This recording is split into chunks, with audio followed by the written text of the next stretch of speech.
Certains ont songé à dissiper préventivement la puissance des grands séismes en provoquant plusieurs petits. Et cette idée s'est concrétisée. Une machine a été construite dans ce but. Elle est née dans le cerveau des ingénieurs de l'ex-Union soviétique en pleine guerre froide.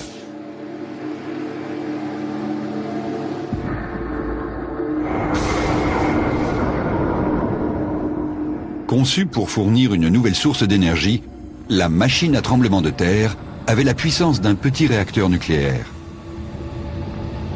Les sismologues voulurent s'en servir pour mesurer l'épaisseur de la croûte terrestre. Le principe de cette expérience était le suivant. En traversant un puissant champ magnétique, l'échappement d'une tuyère de fusée provoquait des sortes de coups de foudre capables de se propager jusqu'à 50 km de profondeur. Ce qui se produisit alors les étonna beaucoup. La Terre répliqua par des micro-séismes.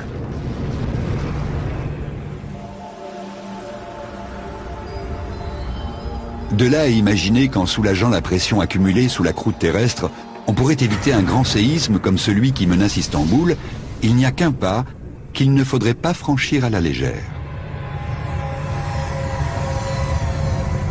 Car si une telle machine était positionnée sur une faille tectonique, nul ne sait ce qui pourrait advenir.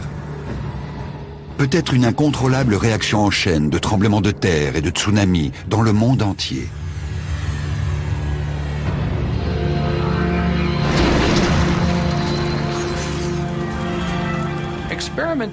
Il est très difficile d'expérimenter sur mère nature, et nous devons être très prudents.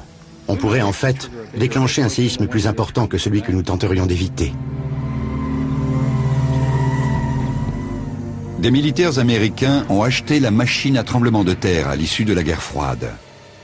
Où est-elle aujourd'hui? Nul ne le sait.